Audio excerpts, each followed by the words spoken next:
La historia del sistema bancario, un experimento fallido. ¿Por qué hay tantas teorías conspiratorias sobre esto?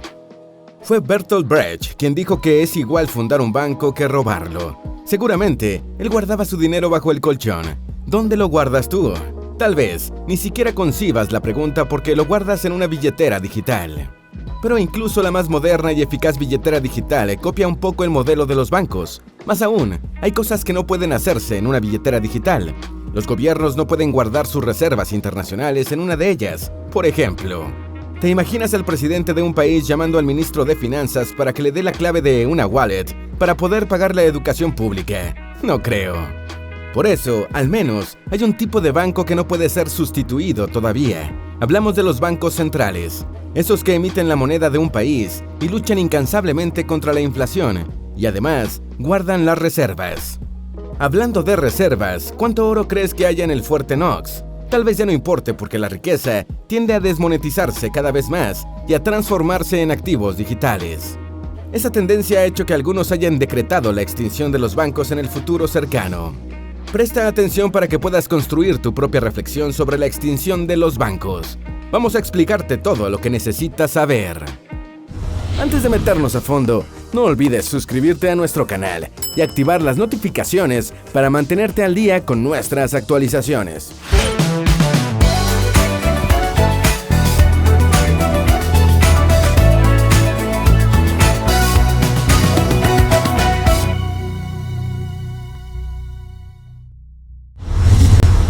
Del trueque al Bitcoin.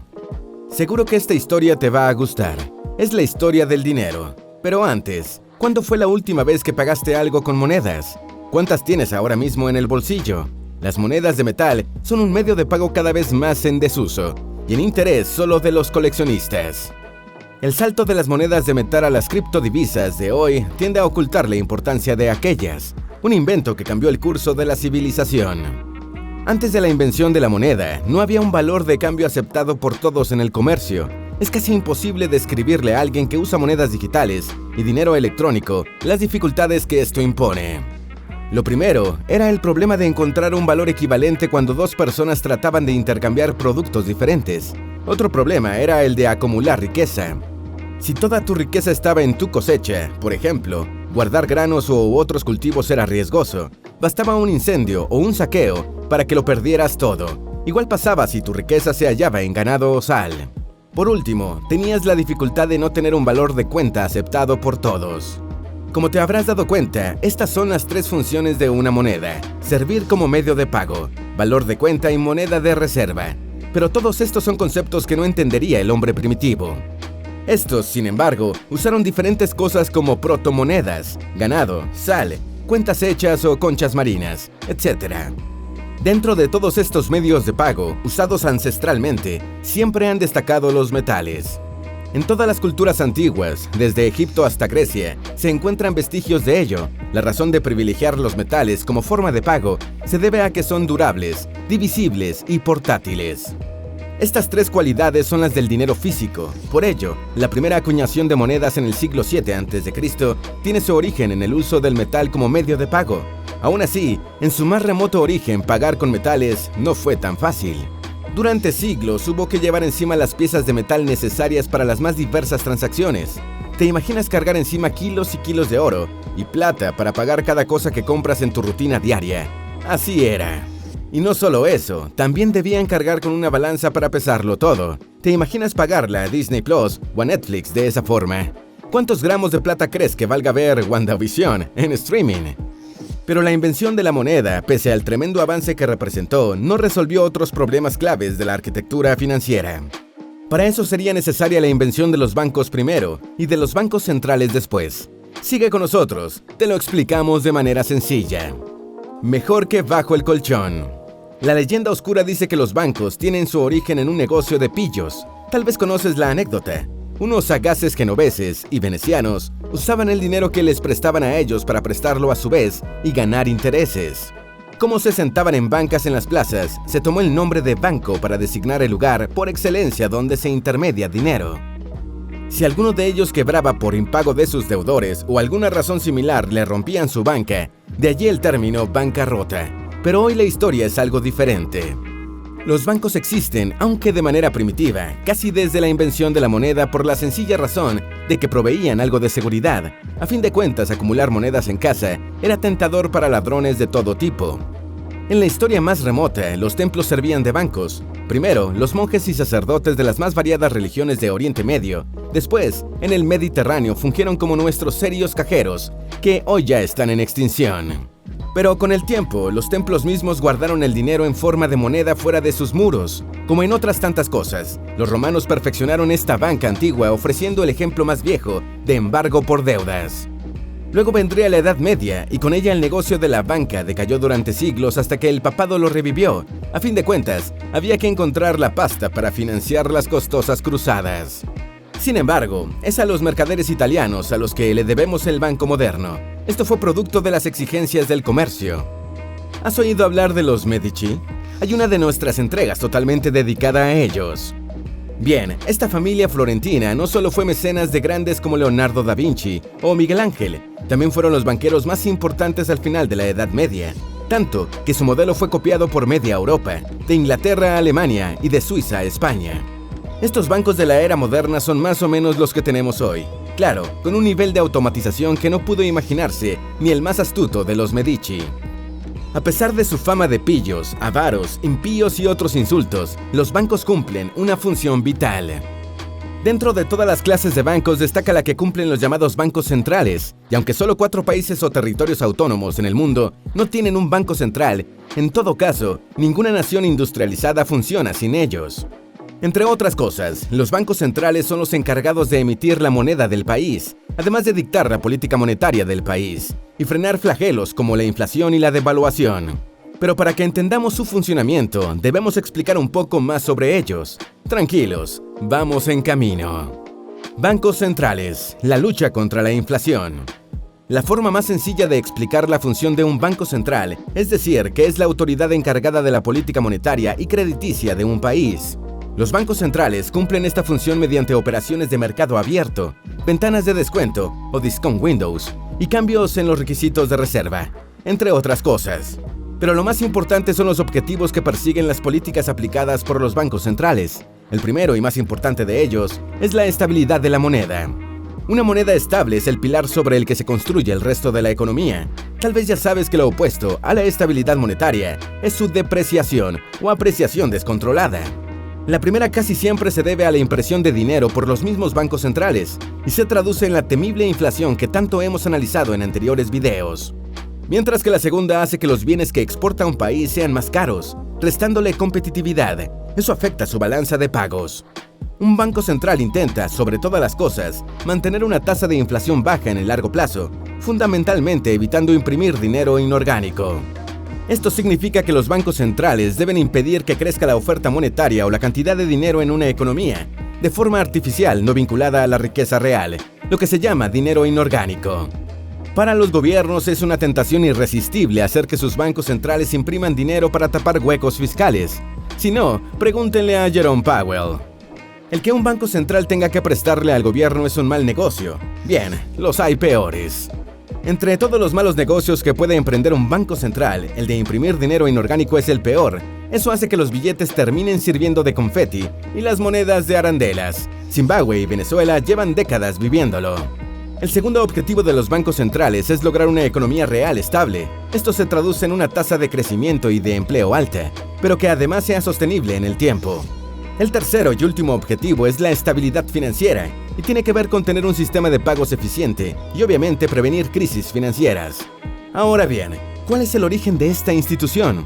Hagamos un breve repaso histórico. Tranquilos, que les gustará. Seguimos hablando de dinero. ¿Sabías que el primer banco central del mundo fue creado en Suecia? Ocurrió en el año 1668. Originalmente era un banco de acciones, es decir, un banco cuya propiedad estaba dividida en acciones con diversos tenedores. Posteriormente, eso cambiaría y la totalidad de las acciones de un banco central estarían en manos de los respectivos gobiernos. Su objetivo inicial era doble. Como en la mayoría de los primeros bancos centrales, este fue pensado para prestarle al gobierno y además servir como cámara de compensación para el comercio. Con las modificaciones del caso, estas siguen siendo funciones de los bancos centrales hoy, que inicialmente no tenían la función de controlar la inflación. Solo pocas décadas después, en 1694, se fundó el que tal vez es el banco central más célebre del mundo, hasta que la Reserva Federal lo destronó, el Banco de Inglaterra. En el año 1800, Napoleón creó el primer banco central con la misión expresa de acabar con la inflación luego del desastre al que había llevado la impresión de dinero durante la Revolución Francesa. En esos primeros tiempos, los bancos centrales eran bancos privados que, además de prestarles a los siempre hambrientos gobiernos y de ayudarles en sus finanzas, se dedicaban a sus propios negocios. Uno de ellos era mantener los depósitos de los otros bancos, por lo que se convirtieron en bancos de bancos. De ahí se deriva lo de central, proveyendo de servicios financieros a todo el sistema. Fue así que con el tiempo, los bancos centrales pasaron a ser prestamistas de último recurso durante la crisis financiera. Los Estados Unidos llegaron a tener no uno, sino dos bancos centrales en el siglo XIX. ¿Imaginas el desorden? Esta anarquía terminó en 1907, aunque la Reserva Federal, que es como se conoce a su banco central, se creó en 1913. Ese modelo de banco central daría paso a lo que se conoce como el sistema de Reserva Federal, el que corresponde a estas instituciones hoy en día.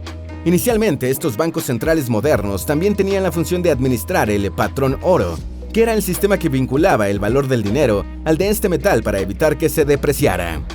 Así, un banco anclaba la cantidad de dinero que emitía las reservas de oro que poseía. Como te habrás dado cuenta, los bancos centrales estaban más preocupados por la estabilidad de los precios que por la economía real. Esto duró hasta 1914, cuando la Primera Guerra Mundial lo destruyó. A partir de ese momento, se comenzó a abandonar progresivamente el patrón oro. Ya los bancos centrales no tendrían la obligación de atar la oferta de dinero a las reservas de oro. Esto abrió la puerta a la inflación. No en balde todos los episodios de hiperinflación, una inflación con esteroides, desde la República de Weimar, son posteriores a esa fecha. Sin embargo, también es luego de 1914 que los bancos centrales ponen su atención en la estabilidad de la economía real. Esto no se hizo sin tropiezos. El ejemplo más espectacular es la Gran Depresión de 1929. Este desastre económico llevó a una reestructuración de la Reserva Federal, lo que junto a los acuerdos de Bretton Woods, luego de la Segunda Guerra Mundial, garantizaron la estabilidad durante la posguerra. Estos acuerdos son importantes porque convirtieron al dólar en el medio de pago, valor de cuenta y moneda de reserva mundial hasta hoy. En su primera parte, los acuerdos anclaban el dólar al oro y las demás monedas mundiales al dólar. Este modelo terminó a comienzos de los 70 del siglo pasado, cuando se desvinculó el dólar del oro, luego de la inflación que causó la guerra de Vietnam. Sin embargo, la moneda estadounidense sigue dominando la economía mundial. Aunque esto último no le gusta mucho a China, el dólar estadounidense sigue cumpliendo las funciones de una moneda de reserva. Incluso, el empuje cada vez más agresivo de las criptodivisas no lo ha desbancado. Lo hará la crisis del 2020. Si la Fed sigue emitiendo auxilios financieros, está por verse. Volvamos al tema. Dado que su negocio principal es el dinero, era imposible que no se hubiesen tejido las más alocadas teorías conspirativas alrededor de los bancos. Vamos a contarte por qué. Conspiranoia bancaria. Parte de la fama de los bancos se debe a sí mismos, a sus prácticas. Tomemos el ejemplo de la llamada doctrina de la responsabilidad. Esta fue adoptada por los bancos ya en el siglo XIX y consiste en que un banco, con la excusa de mantener el sistema, salvaguardará sus intereses antes que los de los clientes. Derivada de esta doctrina está el hecho de que los bancos prestan a una tasa superior a la del mercado como mecanismo de salvaguarda ante posibles crisis. Así, los bancos fueron labrando su fama de chupasangres, envueltos en conspiraciones para controlar el planeta. Estas historias comienzan con el mismo Alexander Hamilton, el fundador del primer Banco Nacional estadounidense. A Hamilton se le acusó de ser un agente de los Rothschild, tal vez la familia de banqueros más famosa y difamada de la historia, después de los Medici. En nuestra galería hay al menos 2 videos sobre los Rothschild. La historia de esta familia muestra el porqué de la abundancia de teorías de la conspiración en torno a la banca. Los Rothschild son una familia judía muy rica, con ramas en Estados Unidos y Europa. Son gente cosmopolita, pero vinculada a sus naciones de origen, lo que ha llevado a que sirvan a diferentes gobiernos, a veces enfrentados entre sí. Esto ha hecho que se les considere como apátridas, que solo buscan su beneficio. Los bancos, un experimento fallido. Pero más allá de las teorías conspirativas, los bancos y específicamente los bancos centrales enfrentan hoy la incertidumbre sobre su futuro. Por paradójico que pueda parecer, esta incertidumbre se vincula con los 3 objetivos que legitiman su existencia. ¿Los recuerdas? No hay problema, ya te los recordamos. El primero era lograr la estabilidad de los precios o mantener la inflación baja por largos periodos. Esto exige credibilidad, que las sociedades confíen en que los bancos no imprimirán dinero cada vez que los gobiernos quieran. Esta credibilidad se ha venido abajo en los últimos tiempos, pero sobre todo luego de los planes de rescate que han implementado las economías occidentales para salir de la recesión por la crisis del 2020. ¿Cómo crees que los Estados Unidos pagaron su plan de rescate? Pues sí, haciendo que la Fed imprima billetes, donde la hiperinflación se detiene sobre un castillo de naipes. Si los bancos no pueden mantener la inflación controlada, tampoco podrán cumplir con su principal objetivo, y más de uno se preguntará entonces, ¿para qué sirven? El siguiente objetivo de un banco central, uno que no siempre consiguen, es hacer que crezca y se mantenga estable la economía real, la que tiene que ver con empleos, generación de valor agregado y crecimiento, no con especulaciones en Wall Street. La verdad es que pese a los esfuerzos de los bancos centrales, no siempre pasan con buena calificación esta prueba. Ahí está el descalabro de 2008 para probarlo. Las crisis se suceden y no sabemos cuándo estallará otra. Por último, está el objetivo de la estabilidad financiera. El relativo fracaso en cumplir con este objetivo se desdibuja con esa crisis de 2008, aunque no puede negarse que la Fed logró sacar al país del abismo en tiempo récord. Sin embargo, los bancos no dejan de enfrentar retos de un nuevo modelo. A los que te acabamos de mencionar se unen los que les plantean una economía digital cada vez menos centralizada. Las criptomonedas son el gatillo de esta tendencia. Junto a una billetera digital y a un sistema de pagos acoplado, puedes comprar casi todo lo que necesitas sin usar dinero en efectivo, pero también sin ningún banco en el sentido tradicional. Por último, está la economía sumergida de todo el mundo, que incluye a gobiernos y a personas al margen de la ley que, obviamente, solo usa los sistemas bancarios de forma marginal, poniendo en evidencia que puede intermediarse sin ellos. ¿Cuál es tu reflexión? ¿Saldrás corriendo a sacar tu dinero de tu banco de toda la vida y abrirás una billetera digital? Tal vez debas esperar un poco.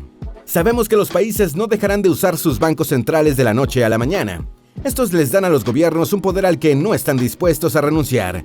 Tú deberías seguir su ejemplo.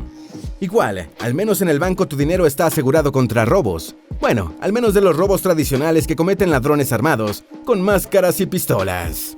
Si buscas más información de cómo empezar a emprender, te apasionan los negocios y las estrategias digitales, si sientes que esto es para ti, pero no sabes qué es lo primero que debes hacer, porque sabemos lo importante que es para ti, tenemos una clase totalmente gratuita de cómo empezar a emprender. La clase gratuita está disponible en creatransforma.com/clase. El enlace está en el primer comentario o en las tarjetas al final de este video. ¿Tienes alguna duda o sugerencia? Haz tu aporte escribiendo en los comentarios y así entre todos nos ayudamos. Esperamos que este video te haya sido útil. Si tienes algo que agregar, por favor, compártelo con nosotros en la sección de comentarios. Dale me gusta a este video y envíale el enlace a tus familiares y a tus mejores amigos para que también conozcan un poco de historia sobre el sistema bancario y por qué hay tantas teorías conspirativas sobre ello.